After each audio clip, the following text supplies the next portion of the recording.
नमो भगवते श्री अरविंदाय। ओम आनंदमयी चैतन्यमयी सत्यमयी परमे।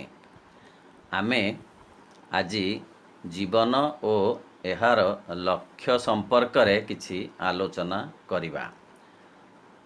आम साधारण विचार रे जीवन कहिले गोटिए देहर जन्म ठारू मृत्यु पर्यंत समय सीमा। प्रकृत रे जीवन ताहा नुहे, यह एक निरवच्छिन्न प्रवाह, चेतनार प्रवाह। यह आगकू आगकू गति करी चली थाए जन्मरु जन्मकू। जीवन जेतिकी वर्णनीय ताठारु अधिक अवर्णनीय, जेतिकी बोधगम्य ताठारु अधिक दुर्बोध्य, जेतिकी अनुभव्य ताठारु अधिक अननुभव्य। केते कवि केते दार्शनिक जीवन को केते बागरे देखिछंती, बुझिछंती ओ विचार करिछंती। कवि वैकुंठनाथ विचार करिछंती जे जीवन एक नदीर प्रवाह भली, ताहा केते तुठ बाट देई आगकू आगकू प्रवाहित हुए। केते तुठरू केते काठी कुटा एकाठी आसंती, किछि बाट जिबा परे पुणी अलगा होई जाआंती।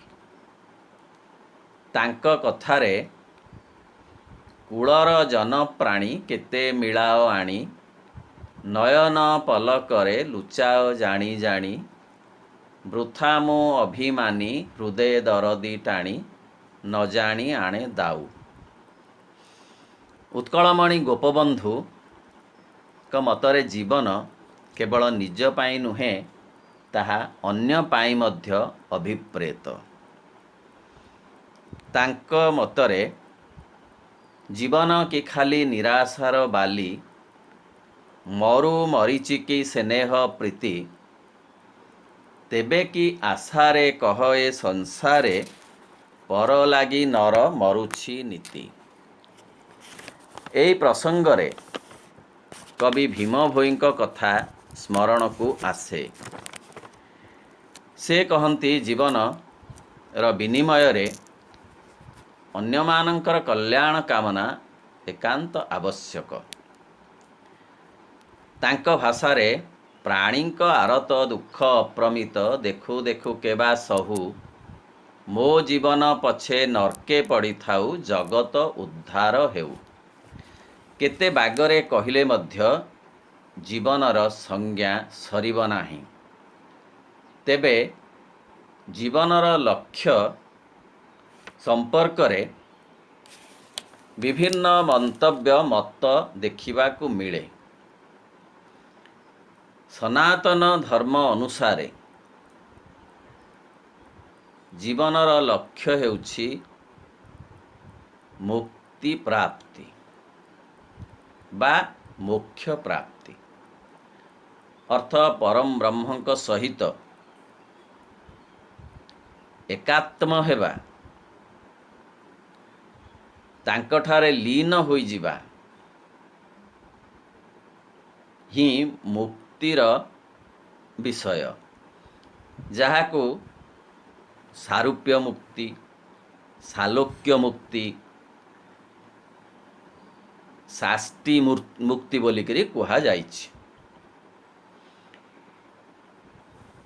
बौद्ध दर्शन अनुसारे जीवनर लक्ष्य हेउछि निर्वाण प्राप्ति। वैष्णव दर्शन अनुसारे जीवनर लक्ष्य हेउछि भगवत लीला संगी हेबा। तेबे साधारण जीवन, गतानुगतिक जीवन, ताहा गोटे निर्दिष्ट धारा रे जन्म परे जन्म चली थाए। ए संपर्क रे श्री मांकर जो बाणीटी रही ताहा अत्यंत गुरुत्वपूर्ण और यथायोग्य। माँ कहती ए पर्सन गेट्स married,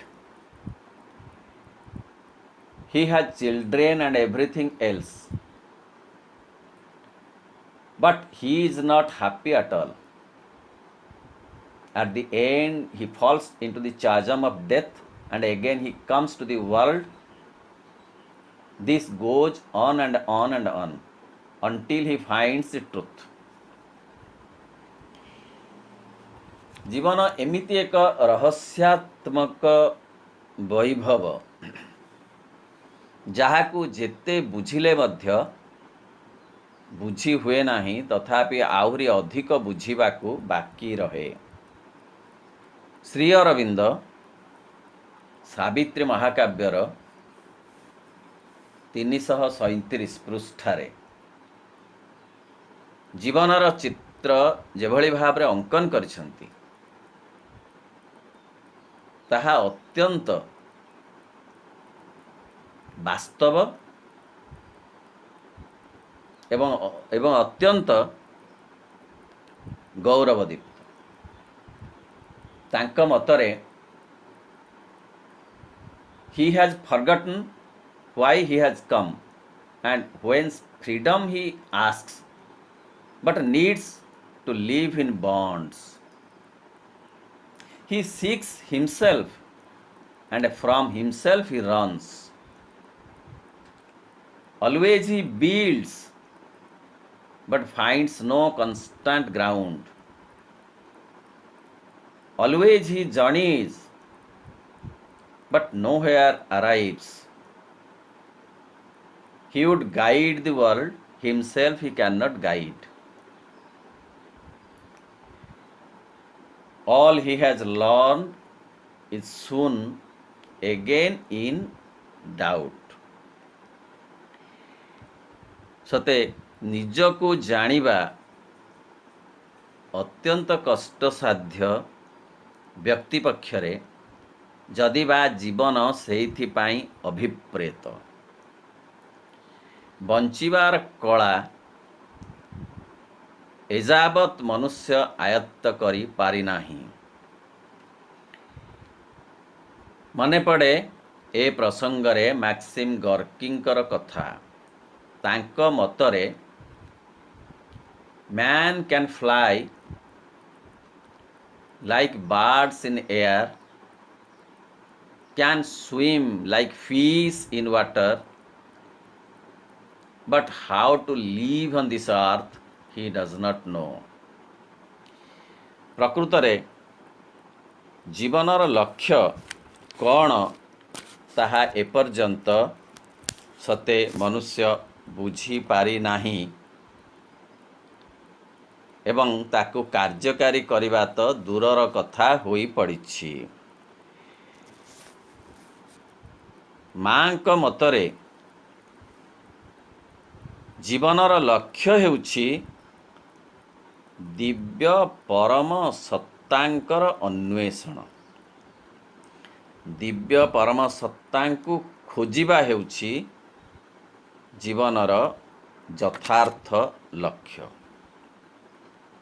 किंतु से लक्ष्य पूरण हो पारु नाही, कारण विभिन्न प्रकार आकर्षण रे आकृष्ट होई मनुष्य तार यथार्थ लक्ष्य को विस्मृत हो जाउछि।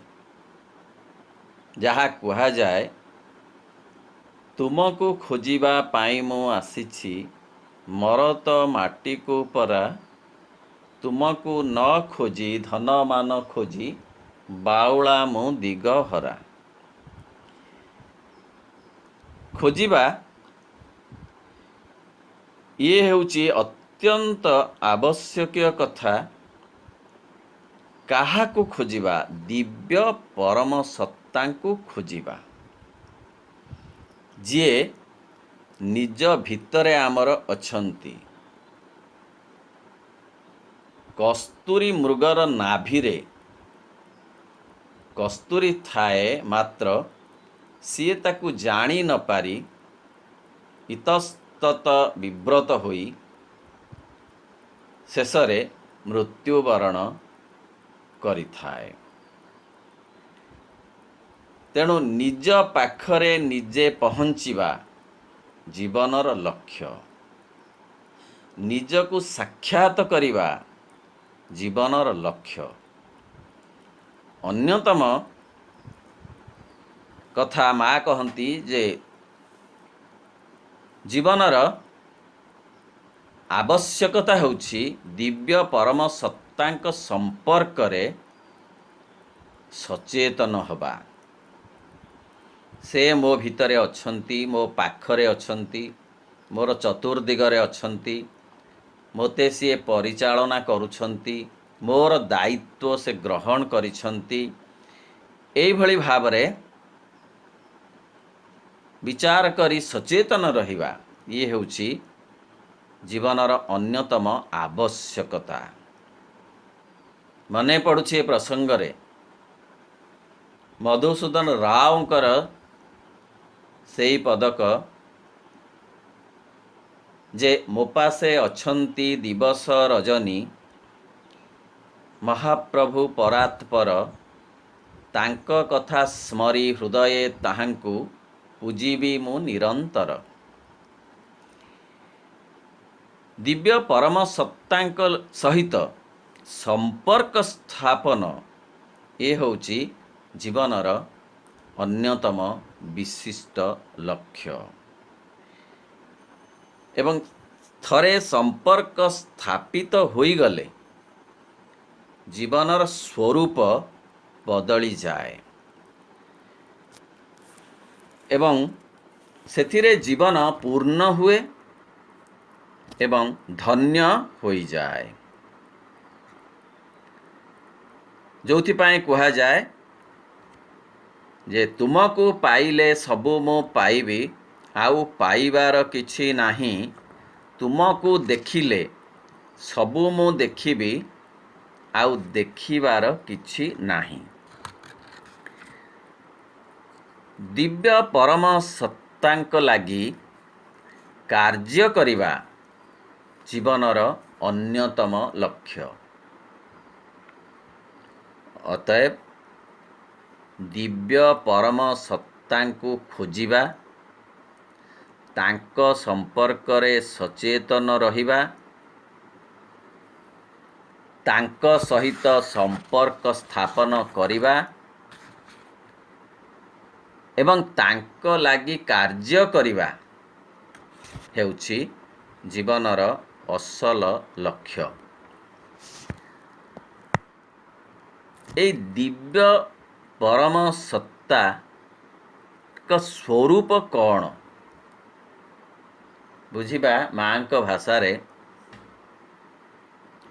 यह एक चेतना जहा काहा द्वारा दूषित नुहे, कलुषित नुहे अथवा मलिन नुहे, जहा को श्रीमद् भगवत गीता रे कहा जाउछि जे ताकू शस्त्र काटी पारे नाही, ताकू अग्नि दग्ध करि पारे नाही, ताकू पवन सुखेई पारे नाही, ताकू सलील सिक्त करि पारे नाही। सेई ब्रह्म, सेई आत्मा, सेई हेउछंती जीवनर आराध्य, सेई हेउछंती प्राप्य वस्तु।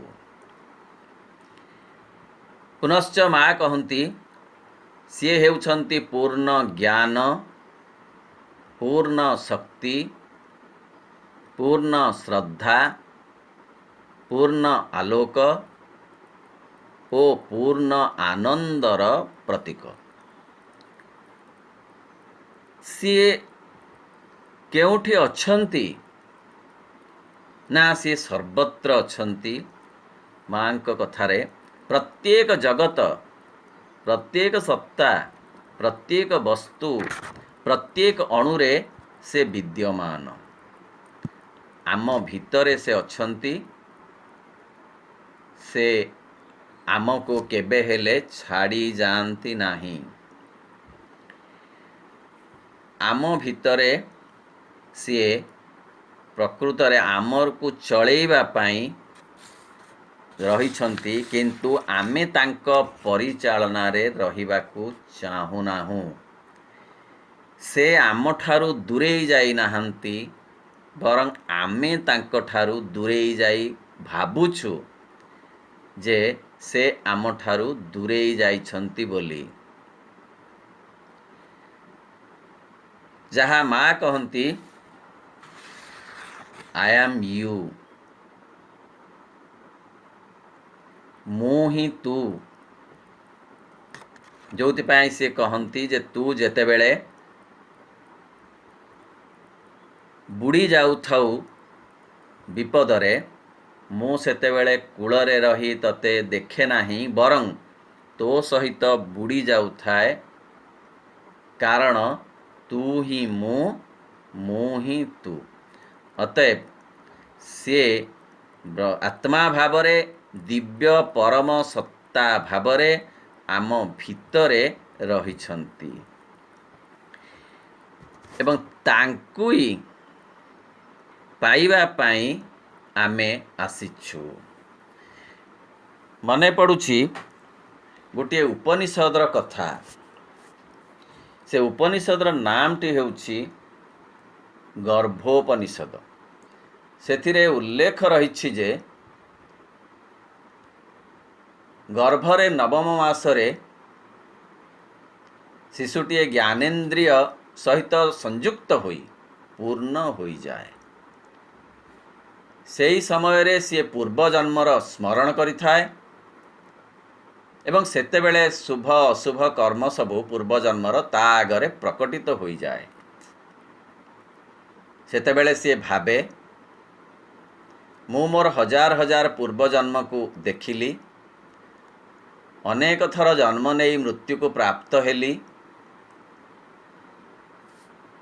से जन्म गुड़िकर आपणार परिवार हितरे जो जो शुभ अशुभ कर्म कली, से गुड़िक भाभी भाभी आज मु एकुटिया जलु अच्छी। तेबे जेतेबेले मु ए गर्भरु बाहरी जीवी, सेतेबेले मुक्तिदाता महेश्वरंकर शरण नेबी। जेतेबेले मु संसार को जीवी, सेतेबेले नारायणकर आश्रय नेबी एवं आत्मज्ञानर साधन करिबी। श्री अरविंद माँ बहिरे स्पष्ट भाव रे उल्लेख करिछंती, मने रख तुमको तुमर जीवन दिया जाइछि भागवत कर्म और भागवत अभिव्यक्ति रे सहायता निमंते, भगवान को सहित जुक्त होई रहिबा पाई बाहरे भितरे जीवन दिया जाइछि। भागवत कर्म कहिले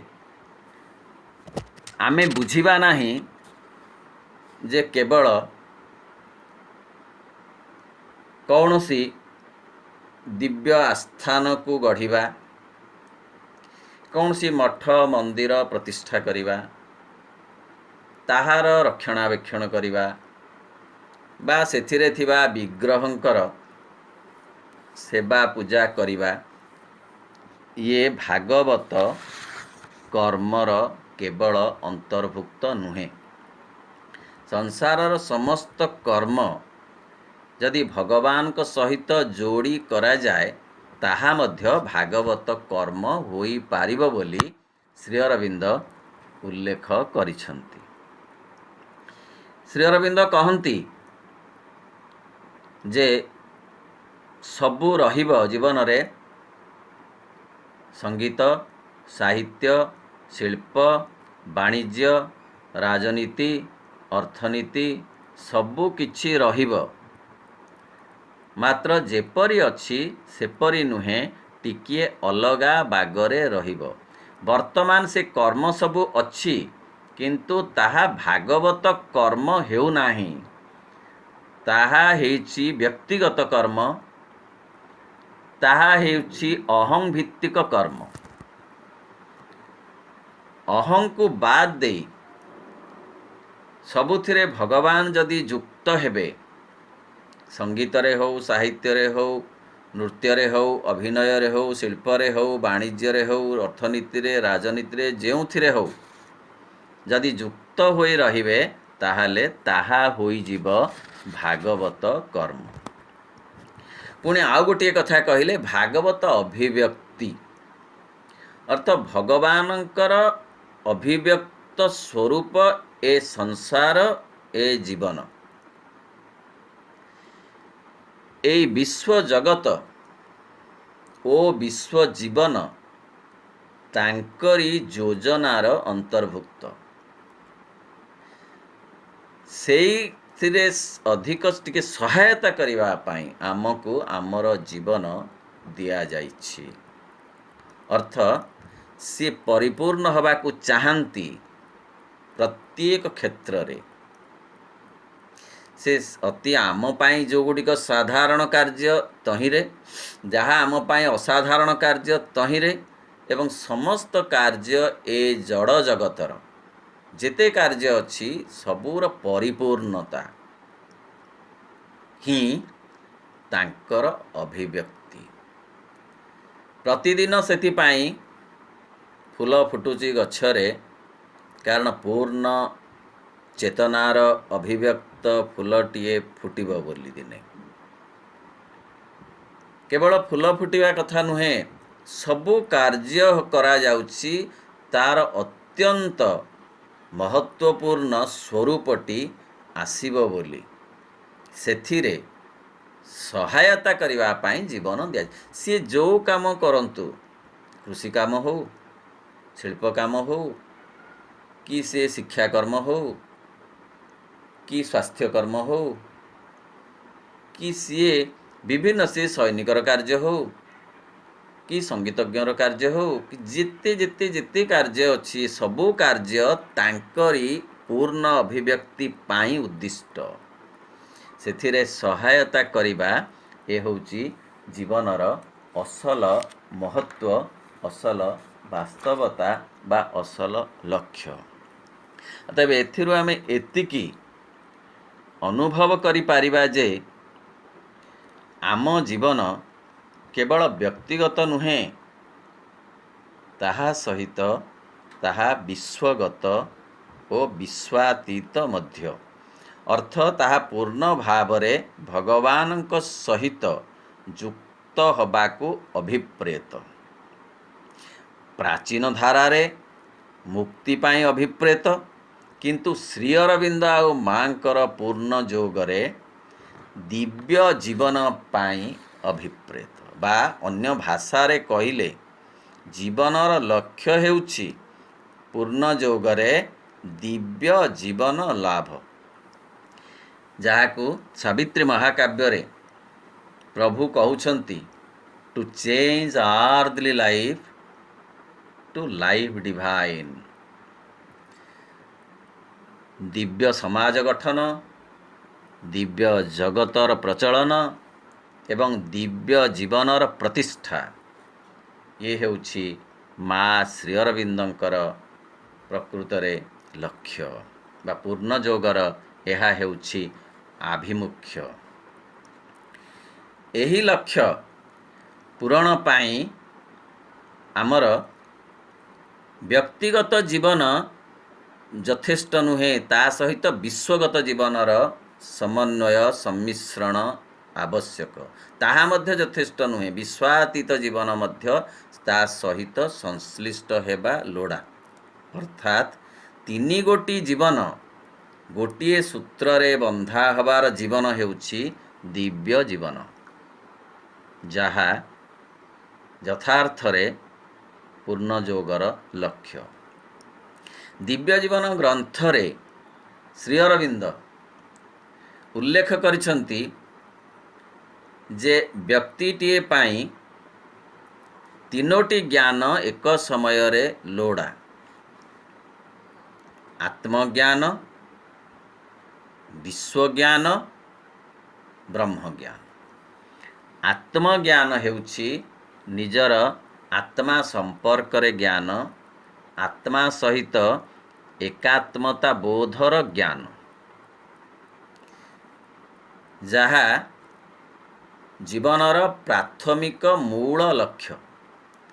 ତାହାପରେ ସେହି ଲକ୍ଷ୍ୟ ବ୍ୟକ୍ତି ଜ୍ଞାନ ସମ୍ପ୍ରସାରିତ ହୋଇ ବିଶ୍ୱଜ୍ଞାନରେ ପରିଣତ ହେବ। ତାହା କ୍ରମେ ସମ୍ପ୍ରସାରିତ ହୋଇ ବିଶ୍ୱାତୀତ ଜ୍ଞାନ ବା ବ୍ରହ୍ମ ଜ୍ଞାନରେ ପରିଣତ ହେବ। ଏଥିପାଇଁ ପ୍ରଥମ ଲୋଡ଼ା ଚୈତ୍ୟ ସତ୍ତାର ଆବିଷ୍କାର। ଚୈତ୍ୟ ସତ୍ତାକୁ ମା କହୁଛନ୍ତି ସେ ଦିବ୍ୟ ପରମ ସତ୍ତାଙ୍କ ଅନ୍ତର୍ଭୁକ୍ତ। ଅର୍ଥ ଚୈତ୍ୟ ସତ୍ତା ଆମର ବ୍ୟକ୍ତିଗତ ଅଧ୍ୟାତ୍ମ ପ୍ରଗତିଶୀଳ ସତ୍ତା। ତା ସହିତ ଆମେ ଏକାତ୍ମ ହେଲେ କି ତାଙ୍କୁ ଆବିଷ୍କାର କଲେ, ତାଙ୍କ ମାଧ୍ୟମରେ ଆମେ ଦିବ୍ୟ ପରମ ସତ୍ତାଙ୍କୁ ପ୍ରାପ୍ତ ହେବା। ଦିବ୍ୟ ପରମ ସତ୍ତାଙ୍କୁ ପ୍ରାପ୍ତ ହେଲେ ବିଶ୍ୱଗତ ଦିବ୍ୟ ପରମ ସତ୍ତାଙ୍କୁ ପ୍ରାପ୍ତ ହେବା ସହଜ ହେବ, ସମ୍ଭବ ହେବ।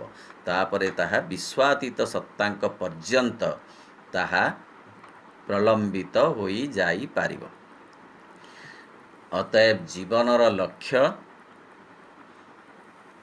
ଆତ୍ମଜ୍ଞାନ ପ୍ରାପ୍ତି, ବିଶ୍ୱଜ୍ଞାନ ପ୍ରାପ୍ତି ଓ ବ୍ରହ୍ମଜ୍ଞାନ ପ୍ରାପ୍ତି। ଏହା ଆମ ଚେଷ୍ଟାରେ ସମ୍ଭବ ହୋଇପାରିବ ନାହିଁ। ଏଥିପାଇଁ ଆବଶ୍ୟକ ଦିବ୍ୟ ଜନନୀ ମାଙ୍କର କୃପା, କରୁଣା ଓ ସହାୟତା। ସେ ସର୍ବଦା ଆମ ଆଡ଼କୁ ତାଙ୍କ ହସ୍ତ ପ୍ରସାରିତ କରି ରଖିଛନ୍ତି। ଆମେ କିନ୍ତୁ ହାତ ତାଙ୍କ ଆଡ଼କୁ ବଢ଼େଇ ପାରୁନାହୁଁ। ଆମେ ନିଜକୁ ନିଜେ ଓହରେଇ ଆଣୁଛୁ। ଯାହା ଶ୍ରୀ ଅରବିନ୍ଦ କହିଲେ, he seeks himself and from himself he runs. ଆମେ ନିଜକୁ ଖୋଜୁଛୁ, ପୁଣି ଟିକିଏ ଖୋଜିବାକୁ ଆରମ୍ଭ କଲା ବେଳକୁ ନିଜଠାରୁ ନିଜେ ଦୂରେଇ ଯାଉଛୁ। ଅର୍ଥ ଭଗବାନଙ୍କ ଠାରୁ, ମାଙ୍କ ଠାରୁ ଆମେ ଦୂରେଇ ଯାଉଛୁ। ପାଦଟିଏ ଗଲେ ସେ 10 ପାଦ ଆସିବେ, ଏକଥା ଜାଣି ମଧ୍ୟ ଆମେ ପାଦଟିଏ ଯାଇପାରୁନାହୁଁ। ତେଣୁ ଏଡ଼େ ବଡ଼ ଦୁରୂହ କାର୍ଯ୍ୟ ସମ୍ଭବ ହୋଇପାରୁନାହିଁ, କିନ୍ତୁ ତାହା ସମ୍ଭବ ହେବ।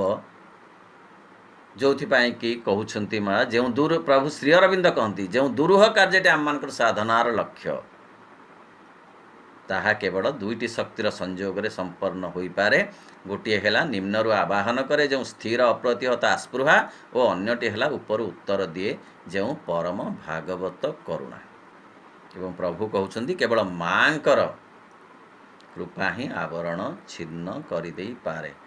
ତେଣୁ ଜୀବନର ଲକ୍ଷ୍ୟ ମା ହିଁ ଜୀବନ, ଜୀବନ ହିଁ ମା। ମାଙ୍କୁ ଛାଡ଼ି ଜୀବନର ସ୍ଥିତି ନାହିଁ, ଅଭିବ୍ୟକ୍ତି ନାହିଁ। ତେଣୁ କେବଳ ମାତୃଶରଣ ଏବଂ ମାଙ୍କର ପାଦ ତଳେ କେବଳ ଆତ୍ମସମର୍ପଣ। ଏତିକି ହେଲେ ଯାଇ ଜୀବନର ଲକ୍ଷ୍ୟ ପୂରଣ ହେବା ସମ୍ଭବ ହେବ। ସମର୍ପଣ ଆରମ୍ଭ ଏ ଯୋଗର ଏବଂ ସମର୍ପଣ ଶେଷ ମଧ୍ୟ ଏ ଯୋଗର। ଅତଏବ ଆତ୍ମସମର୍ପଣ ହିଁ ଆମ ଜୀବନର ଲକ୍ଷ୍ୟ ପୂରଣ କରିପାରିବ। ସେ ଆତ୍ମସମର୍ପଣ ମାଙ୍କ ପାଦପଦ୍ମରେ। ଏତିକି ମାତ୍ର ଆମର ଆଜିର ଅନୁଚିନ୍ତା। ଓମ୍ ନମୋ ଭଗବତେ ଶ୍ରୀ ଅରବିନ୍ଦାୟ। ଓମ୍ ଆନନ୍ଦମୟୀ ଚୈତନ୍ୟମୟୀ ସତ୍ୟମୟୀ ପରମେ।